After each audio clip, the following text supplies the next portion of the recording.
ni inkuru yashenguye imitima ya benshi, ni inkuru yahamuye abanyarwanda benshi cyane. Iyi nkuru nuyumva nawe uraza kurira nurangiza wifate ku munwa. Iyi nkuru ibereye mu karere ka Gasabo mu murenge wa Masaka, aho umwana w'umukobwa uri mu kigero cy'imyaka 10 y'amavuko aje gusambanwa n'umugabo uri mu kigero cy'imyaka 30 y'amavuko. Uyu mugabo akaba yari afite umuryango w'abantu babiri, afite n'umugore, ubwo n'umuryango w'abantu batatu. Yari afite umwana w'imyaka 8, afite n'umwana w'umuhungu w'imyaka 10, ubwo umukobwa no w'imyaka 8. Bivuze ngo rero uyu mugabo aje gusambanya akana k'imyaka 10 k'agakobwa kabaga iwabo. Uyu mwana rero yasambanyije yari umuturanyi, ariko yazaga kwirarira hano iwabo. Umwana yavuze ko yasambanyijwe, n'ibimenyetso yageze kwa muganga barabifata bahita bamwohereza ku hopitali byihuse, kuko no kugenda ntiyabibasha. Ko nabibonye ngewe nuko nabonye afite amaraso ku myenda, ariko umwana arimo anavuga ati ngewe yamfashe ku ngufu atarandongora ngo yamurongoye, yamusambanyije. Nuko bakurikirana uwo mugabo wamuhohoteye, leta akaba ari ikora ibyayo.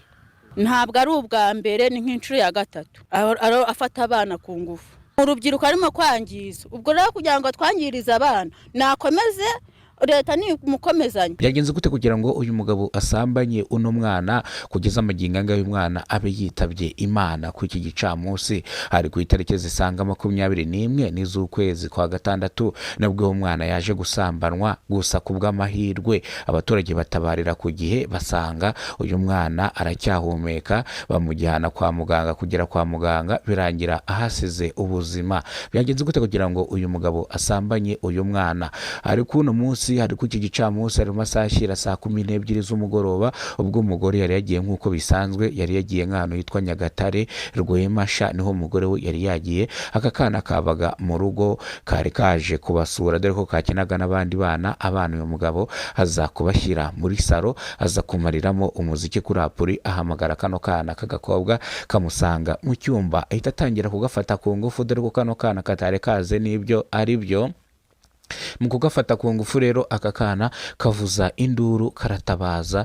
Gusa uyu mugabo biza kurangira agafunze umunwa, ndetse aza kugira umwaku, iradiyo iza guceceka, akana gafungura umunwa karasakuza. Abandi bana baza kureba ibyabaye, kuza kureba ibyabaye bakomanga ku rugi rwa dadi wabo. Abana baragije basohoka birukanga, baravuga ngo mugenzi wabo arapfuye. Ntabwo bari bazi yuko papa wabo ari uri gukora amahano nk'aya ngaya.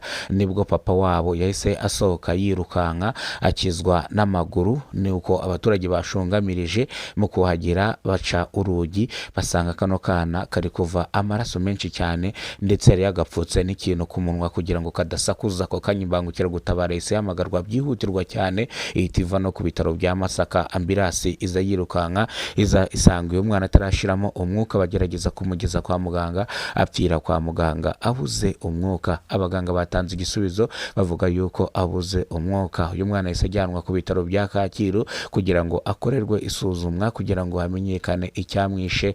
Uyu mugabo agitera metero 3 yafatiwe mu mujyi wa Kigali mu karere ka Gasabo, niho yafatiwe, niho yahise afatirwa, ahita ajyanwa gufungwa. Icyaha yakoze cyanisha igifungo cya burundu kitagabanyirizwa ibihano. Umugore mu kumva iyi nkuru, aho yari ari mu karere ka Nyagatare nk'ahazi Rwemasha, yahise atega imodoka yihutirwa, yahise atega imodoka ya Periyave byihuse cyane. Ubwo twatunganyaga iyi nkuru, uyu mugore yari atarahagera, ariko yaje yirukanka atarwiyamitse. Ku muyoboro wa telefoni twavuganye, avuga yuko ari mu nzira arimo aza kugira ngo arebe abana be. Ntago yumva ukuntu umugabo we yaba yasambanyije akana k'imyaka 10. Umugabo we akaba agiye gufungwa ubuzima bwe bwose, umugore akaba agiye gupfakara akiri muto, abana bakaba bagiye gukura batabona se. Umugore yaje atarwiyambitse. Ku muyoboro wa telefoni avuga yuko isaha imwe araba ahageze, yarari mu modoka ya Pirive. Ishami ry'ubugenzacyaha ribu ryahageze rita muri yombi uyu mugabo ukekwaho kuba yasambanyije umwana utujuje imyaka y'ubukure, bikaharangira ahaburiye ubuzima. Umukuru w'umudugudu uyobora kano gace avuga yuko umugabo yari inyangamugayo, ibingi batana bimukekeraga ashaka kuba ari amadayimoni yamufashe. Bityo rero mukuru w'umudugudu yasabye inzego z'ubuyobozi ko uyu mugabo yajya yajyanwa agakorerwa isuzumwa bakamujyana ku bitaro by'abantu bafite ubumuga bwo mu mutwe bakareba yuko nta kibazo afite, kuko uyu mugabo ntago ari muzima, bityo ibyo yakoze ntago ari we waba wabikoze, ahubwo bishobora kuba hari ibisazi bimuri mu mutwe, bityo rero bamujyane bamukorere isuzuma. Abaturage bavuze ko uyu mugabo ari muzima nta kibazo na kimwe afite, ahubwo ibyo yakoze agende abihanirwe, bityo rero ntibazajye bica abantu ngo nibarangiza bavuge yuko bafite ikibazo cyo mu mutwe ngo babe ari byo bagira urwitwazo.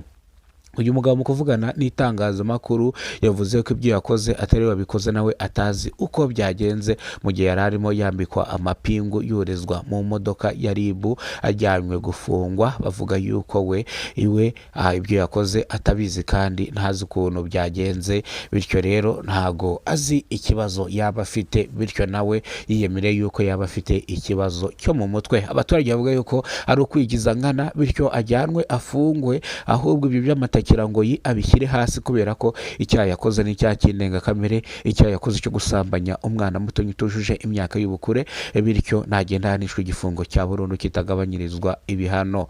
Reka amakuru yacu tuyasubikire hano, amakuru nakagaruka n'imbere bwo bwa mbere ugeze kubona umuyoboro wa Kidasamura TV Rwanda, ibuka gukora subscribe, ufungura inzogera uzajya umenya byinshi dukora umunsi ku munsi. Turagukunda cyane, uyakoze subscribe uruwa agaciro, nawe utarayikora nyaboneka gerageza ukore subscribe kugira ngo uzajye umenya byinshi dukora. Ni Kidasamura TV Rwanda mu mujyi wa Kigali. Inkuru nakagaruka, kandi Imana ikomeze ibandindire ibandebere icyoroshye, aho muva mukagera Imana mujye muhorana Imana, mujye mugumana, mugire uwa mbere mwiza, mutangire uwa mbere mwiza, mujya mu kazi mushaka amafaranga.